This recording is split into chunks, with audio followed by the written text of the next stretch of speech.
Yeah, first triathlon I did, it was a sprint triathlon, which is one of the shorter ones.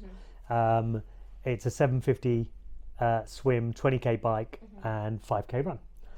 It was a mixture of fear and exhilaration at the same time. I remember I didn't have a bike, so I borrowed a bike off a friend, not realizing he's 6'4", and this bike was huge, and it was quite comical seeing my little frame on this huge bike going along like this.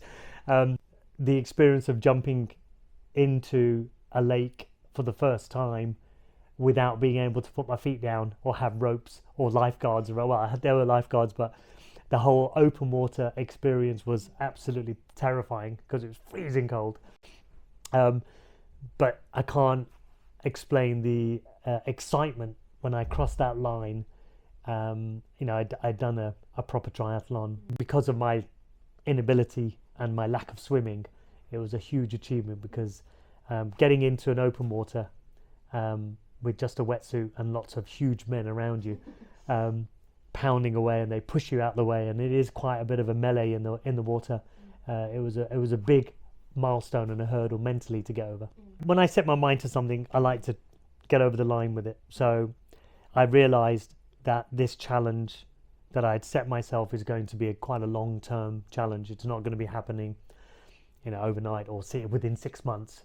I couldn't just throw myself headlong into it. I had to be a little bit more considered, how to be careful. There's some safety issues that you have to be really careful of. Obviously, swimming, and you're not very good at swimming in the lake, has its own questions. I think the reason why I kept going is Trisport Essex, the club that I'm part of, fantastic community, great people, and just like in my running club, had that same camaraderie, where people would give you advice and help you along, and just be open and friendly. So yeah, I was able to continue that journey with really good advice on what to do, how to manage certain circumstances, but also how to train with other people, and it kind of breaks up the monotony of trying to do it yourself. We're a relatively small club in comparison, but people there really love what they do, and they love passing their knowledge and helping people get onto the triathlon ladder. So they were really, really encouraging when I first started. God, there's been so many. The one that kind of really stumped me was I was used to running and doing running events, and what you would do, you'd do a little jog, warm up, get myself ready, do a few stretches, and then off I go on my race. It was a particularly warm day, and I thought it would be a good idea before my triathlon started that I'd do the same thing. I think this was my third triathlon, so off I went for a little jog. It was quite warm, so now I'm sweating, and I realised we need to get, because you go in waves in triathlon. My wave was coming up, so I was like, oh, quick, gotta get back to the transition area where you put your wetsuit on. And on a warm day, when you're sweating, trying to put a wetsuit on is nearly impossible. And I was sat there struggling like I don't know what, wriggling, trying to get myself in a wetsuit. I'll never do that again. Thankfully, someone saw me and handed me a carrier bag. And I looked at them strangely, thinking, what do you want me to do with this? But those who know, the best way to, or an easier way to put a wetsuit on is you put your hand in a carrier bag, and it will just slip through. Thank God someone came to my aid, because I think I would have been swimming without a wetsuit, and that would not have been good. So Tri has been a mainstay for our club for many years. So Trisport Essex has been running 30 years. It's a community club, and we've had different bases. Our old base used to be Epping and then Ongar, and that's where I actually did this event in Ongar, and that's what got me on my journey. So I know what it did for me. I love to pass on that opportunity, even just to one person to start their active journey. Will make me very happy. But as a club, we decided to move to Brentwood post-COVID. Bigger community. A lot of us were based in Brentwood rather than Ongar, so our affiliations with that area changed.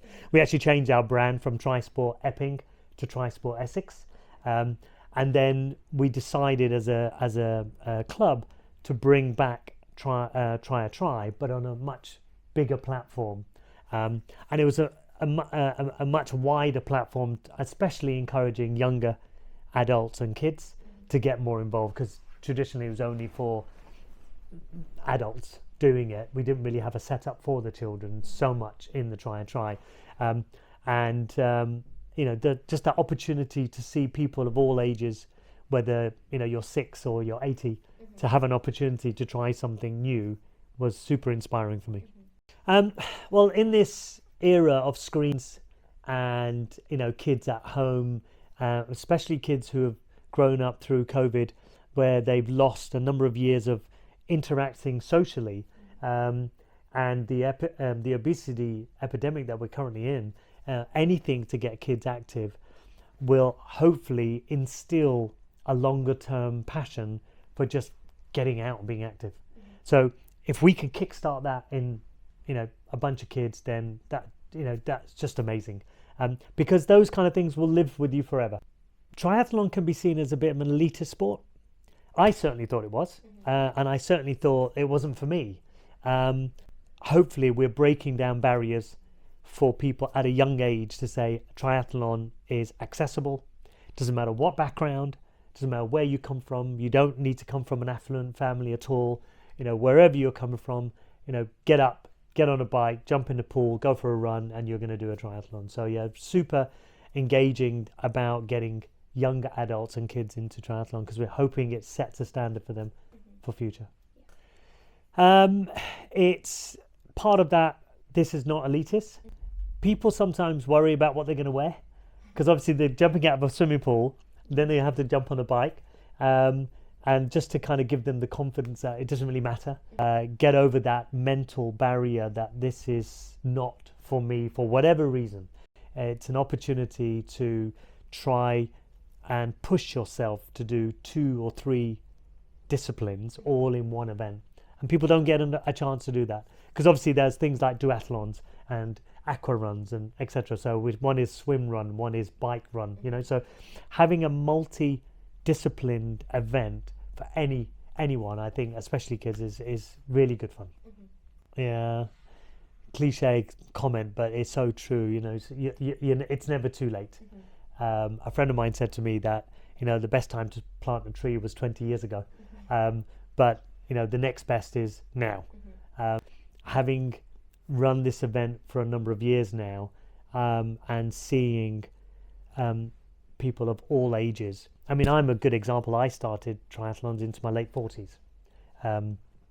Again, I wish I'd started earlier, but to see there was a lady, amazing lady, who was coming back having done some active sports but never really did a triathlon. She was 76 years old, and she was really nervous about getting in the pool, and we helped her in the pool, and as soon as we kind of encouraged her to go, she was gone, and it was wonderful to help her do that. And then I was actually there, funny enough, when she crossed the line, and she gave me the biggest hug, and there were tears on both sides. It was so emotional to see that we helped an individual of that age finish a mini triathlon, and I know she's gone on to carry on cycling. So absolutely never too late. Jump in, whatever the age. And this particular event, we are so conscious on making sure everyone, regardless of age, has a good experience around safety, around engagement and encouragement and advice. So it doesn't matter what age you are, come and join this event. Weather. Now, we've been really lucky last few years that we've had decent weather, but there's a lot of work that goes in the background. We've got fantastic sponsors like yourselves, who really help us get off the ground, but there's a lot of planning that goes involved. I mean, this kind of event takes about 9 months of planning.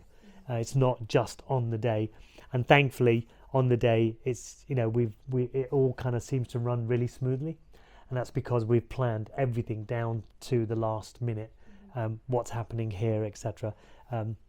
We've got an amazing bunch of volunteers. We could not put this event on without the volunteers. So volunteers are briefed and planned and prepped. They know where they need to be, what to say to people, where to go, etc. But we have a whole team of volunteers in different areas, not only during the preparation where we're talking to sponsors and marketing and advertising and just kind of stalls around Brentwood and Fates, and then on the day as well, everyone seems to know where they are because of the pre-meetings that we've done with everyone. So lots and lots of planning, volunteers and great sponsors. Oh, critical. I mean, without them, it would be absolute chaos. In the transition area, it identifies whose bike is whose. And believe it or not, when you see hundreds of bikes racked up, you can actually lose your own bike very easily. And sometimes I see people going to actually look for the number rather than their actual bike. But it also helps with safety when people are actually during the event. We can see their number. We know who they are. We've got a record of who they are. And what I like is on the day, we have people calling out names. They've got their name and number registered. And usually we've got a DJ on the mic. And as they're coming in towards the end, they've got their name already attached because they've got the bib number. It automatically comes up on their screen. And then they can call them out and give them encouragement over the line. Having done a number of triathlons, I know how rewarding that is, that as you're coming to the finish line, they're actually calling your name out, saying so-and-so is about to finish, well done, congratulations. So without the support of your fantastic company Sportstiks, it would not be the same. So it's absolutely critical part of what we do. We couldn't run an event without the identifications. Plan, and good weather. The last two events, the feedback that we've got has been great, but also we're taking critical comments as well. We're always trying to look at how we can be better, changing the design of the route, moving people through the event quicker, registration, all of these things where we've had some bottlenecks or hiccups in some areas. We've tried to tweak and amend and change, and we'll do that again for this year. We're already looking at how we can better the event, but lots of planning, lots of engagement, lots of talks, and being open to make changes. Keep it simple to begin with. Try and look at the experience of the individual going through the event. Try and always have safety at the top of your list, regardless. If never ever run a risk on safety. That's absolutely top priority. But just keep it simple. And then as your experience grows, you can then add on more complexity. What we decided to do, and what I think benefits us, is a lot of the volunteer team and a lot of the organisation central team all come from different backgrounds. Mm-hmm. So we can all add in a little bit extra. We're not all excellent triathletes. We've all got different little bits where we can say, actually, that, I know this better, etc. And having a diverse organisation team from different backgrounds, I think will help with the day on the delivery of the day. We chose to obviously do it in a pool rather than an outdoor lake. And that, the complexities of an outdoor lake are so huge, and you wouldn't get the amount of people joining in, but that's a typical example of that. What we do is we do waves, so each person has 30 seconds before the next person goes in, so you don't get too cramped up behind. Everyone's got lots of space. We allow people to stop, so there's certain rules within the normal triathlon where you wouldn't normally have in a try, for example. So you're a lot more relaxed, and it's about fun. Keep the fun aspect always, encouraging, motivating. It's not a race. That's really important, that we don't, obviously there's going to be people competing. We get that. But the most important thing is get in, have a go, have fun. The great thing about triathlons, because you go in waves, very rarely you don't know who's winning until right at the end when you check the times. So really, you're just either running with yourself, competing with yourself, or with someone that you're running with. And that's what gives it that extra bit of, you allow it to be a bit more fun rather than highly competitive, like in a road race or a running race. You know where you are in the race, you know whether you're going to win or not, etc. In triathlons, it's very difficult to know if you're winning until right at the end. There are many organisations set up now. Right now, British Triathlon are encouraging more and more people into triathlon. We have been in talks with the Brownlee Foundation. They are doing an amazing triathlon events for children all over the country, and encouraging young people to break that barrier regardless of what background you're from, and encouraging people from low income backgrounds to have a go, and providing that network and setup. So we're really excited about what the future looks like for triathlons. I mean, having the Olympic champion being British, go on Alex, and to see him win it in such inspirational manner, I think put triathlon, especially in the UK, on the map. Just give it a go. The exhilaration that you feel after completing a triathlon is very different in my experience than a single discipline event. The sense of achievement is much bigger. And then maybe do it with other people, family member, sibling, child. Obviously I didn't do this at the beginning, but recently I finished a sprint triathlon with my daughter. I was all made up, to go over the finish line with my daughter on a sprint tri was just, for me, was amazing, and she enjoyed it as well.